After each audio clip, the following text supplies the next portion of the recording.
Teacher YouTube channel එකට ඔබ සැම සාදරයෙන් පිළිගන්නවා. අද අපි කතා කරන්නේ 10 වන ශ්‍රේණියේ විද්‍යාව පළවෙනි පාඩම ජීවයේ රසායනික පදනම ගැනයි. ජීවීන්ගේ දේහ විවිධ රසායනික සංයෝග වලින් සෑදී තියෙනවා. මේ සංයෝග විවිධ මූලද්‍රව්‍ය විවිධ ආකාරයෙන් සංයෝජනය වීමෙන් හැදිලා තියෙන්නේ. ස්වභාවිකව පවතින මූලද්‍රව්‍ය 92ක් අතර 25ක් පමණ ජීවී දේහ තුල තියෙනවා. ජීවී දේහ නිර්මාණය සඳහා වැඩියෙන්ම ඉවහල් වෙලා තියෙන්නේ ඔක්සිජන්, කාබන්, හයිඩ්‍රජන්, නයිට්‍රජන් යන මූලද්‍රව්‍ය. ඒවායේ ප්‍රතිශත වශයෙන් දැක්වුවොත් ඔක්සිජන් 65%කුත්, කාබන් 18%කුත්, හයිඩ්‍රජන් 10%ක්, නයිට්‍රජන් 3%ක් වශයෙන් දායක වී තිබෙනවා. ඊට අමතර වෙනත් මූලද්‍රව්‍ය සුළු වශයෙන් 4% ප්‍රමාණයක් ජීවී දේහ නිර්මාණය කිරීම සඳහා දායක වී තියෙනවා. සජීව පදාර්ථය නිර්මාණය වී තියෙන්නේ රසායනික සංයෝග වලින්. මේ රසායනික සංයෝග කාබනික සංයෝග හා අකාබනික සංයෝග ලෙස කාණ්ඩ දෙකකට ගොනු කර දැක්විය හැකියි. කාබනික සංයෝග යනු කාබන් අඩංගු සංයෝග. අකාබනික සංයෝග යනු කාබන් අඩංගු නොවන සංයෝග ලෙස හඳුන්වා ගන්න පුළුවන්. අකාබනික සංයෝග ගැන බැලුවොත් ජලය, khනිජ ලවණ, වායු වර්ග මීට ඇතුළත්. හැබැයි කාබන් අඩංගු නොවන සංයෝග යටතේ උනත් අකාබනික සංයෝග යටතට කාබන් ඩයොක්සයිඩ්, කාබන් මොනොක්සයිඩ්, කාබනේට, බයිකාබනේටද ඇතුළත් වෙනවා. කාබනික සංයෝග ගැන කතා කළහොත් එනම් කාබන් අඩංගු සංයෝග ගැන කතා කළහොත් කාබෝහයිඩ්‍රේට්, ප්‍රෝටීන්, ලිපිඩ, නියුක්ලියික් අම්ල සහ විටමින් අයත් වෙනවා.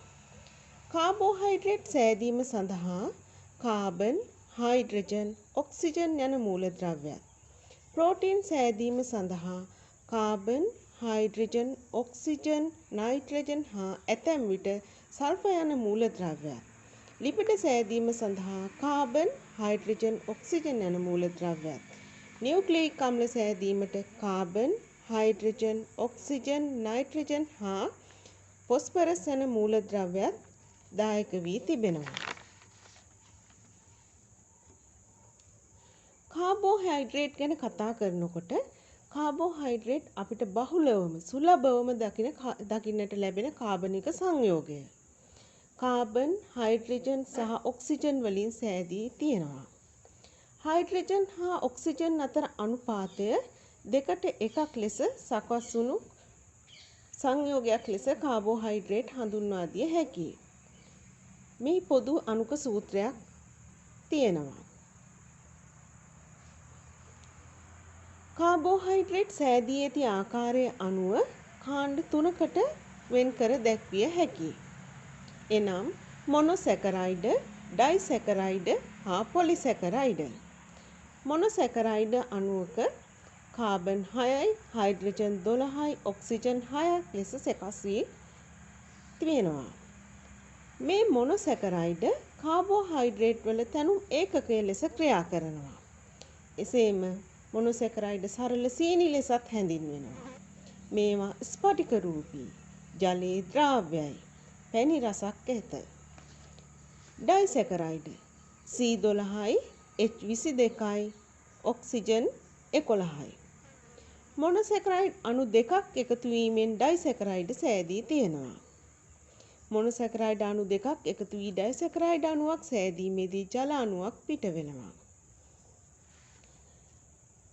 ඩයිසැකරයිඩ් ජලයේ ද්‍රාව්‍යයි, ස්ෆටික රූපී, පැණි රසයි. අපි ඊළඟට බලමු පොලිසැකරයිඩ ගැන. C6යි, H10යි, ඔක්සිජන් 5යි යන අණු බහු අවයවීකරණයෙන් එනම් මොනොසැකරයිඩ් අණු රාශියක් බහු අවයවීකරණයෙන් පොලිසැකරයිඩ සෑදී තිබෙනවා. පොලිසැකරයිඩ ජල විච්ඡේදනයෙන් මොනොසැකරයිඩ ලබා ගන්න පුළුවන්. පොලිසැකරයිඩ ඇල් ජලයේ අද්‍රාව්‍යයි, ස්ෆටික රූපී නැත.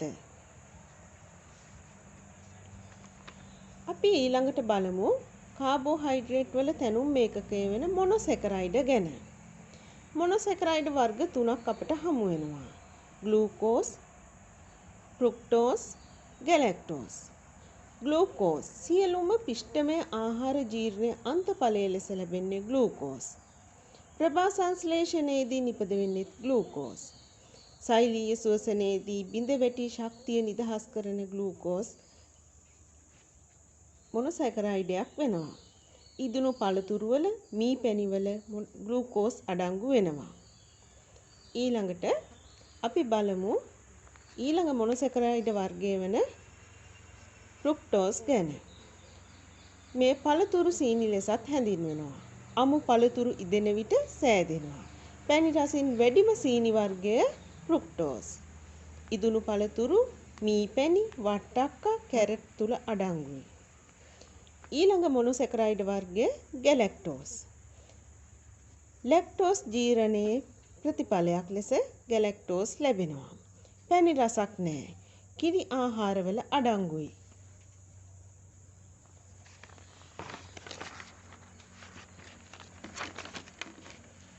අපි ඊළඟට කතා කරමු ඩයිසැකරයිඩ් ගැන.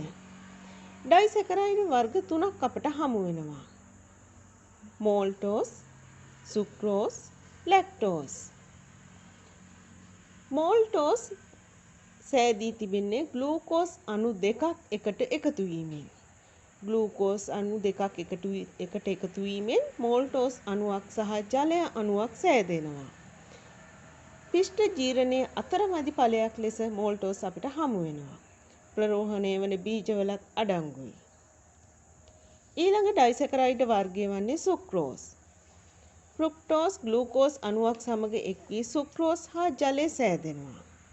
සුදු හා රතු සීනිවල උක් හා බීට් වල ඇතැම් පළතුරු වල හා ශාකවල ෆ්ලෝයමීය යුෂයේ සුක්‍රෝස් අඩංගුයි. ඊළඟට ලැක්ටෝස් ගැන බලමු. ගැලැක්ටෝස් ග්ලූකෝස් අණුවක් සමග එකතු වී ලැක්ටෝස් හා ජලය සෑදෙනවා. ශාකවල නොමැති එකම සීනි වර්ගය ලැක්ටෝස්. පැණි රසක් නැහැ. එළකිරිවල ලැක්ටෝස් 4ත් 6ත් අතර ප්‍රමාණයක් අඩංගු වෙනවා. මව් කිරිවල ලැක්ටෝස් 6ත් 7ත් අතර ප්‍රමාණයක් අඩංගු වෙනවා. ඊළඟට අපි බලමු ඊළඟ කාබෝහයිඩ්‍රේට් වර්ගය පොලිසැකරයිඩ් ගැන. පොලිසැකරයිඩ් සෙලියුලෝස්, පිෂ්ඨය, ග්ලයිකෝජන් ලෙස අපට හමු වෙනවා. සෙලියුලෝස් මිනිස් ජීරණ පද්ධතිය තුල ජීරණයට ලක් නොවේ. මලබද්ධය වළක්වා ගැනීමට උදව් වෙනවා. ශාක සෛල බිත්තියේ හා ශාක තුල පිහිටි තන්තු තුල සෙලියුලෝස් අඩංගු වෙනවා. පිෂ්ඨය ශාකවල ගබඩා කරන කාබෝහයිඩ්‍රේට් වර්ගයේ පිෂ්ඨයයි. ධාන්‍ය වර්ග, අල වර්ග, කොස්, දෙල් තුල අඩංගු වෙන්නේ පිෂ්ඨය. ග්ලයිකෝජන් සතුන්ගේ සිරුරු තුල කාබෝහයිඩ්‍රේට් සංචිත කරනු ලබන්නේ ග්ලයිකෝජන් ලෙසයි. සත්ව අක්මාවේ හා පේශිවල ග්ලයිකෝජන් අඩංගුයි. අපි දැන් බලමු කාබෝහයිඩ්‍රේට් වල වැදගත්කම.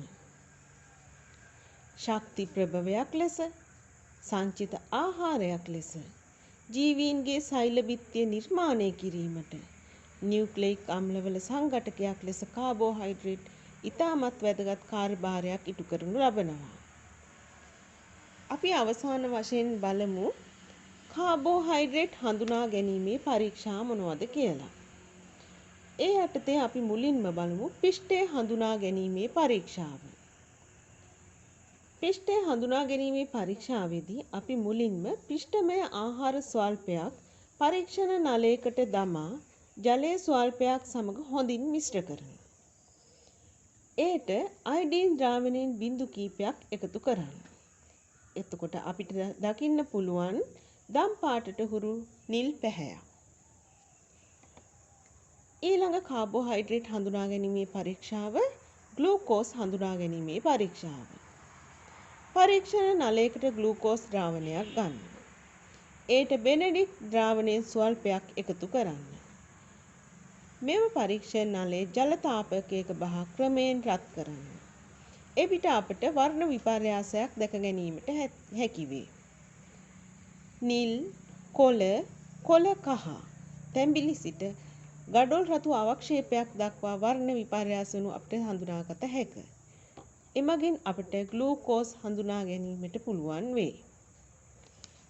ඊළඟ කාබෝහයිඩ්‍රේට් වර්ගය. එනම් බලමු සුක්‍රෝස් හඳුනා ගැනීමේ පරීක්ෂණය. පරීක්ෂණ නලයකට සීනි ද්‍රාවණයක් ගන්න. එයට බෙනෙඩික් ද්‍රාවණයෙන් ස්වල්පයක් එකතු කර ජල තාපකයක තබා ක්‍රමයෙන් රත් කරන්න. වර්ණ විපර්යාසයක් සිදු නොවේ.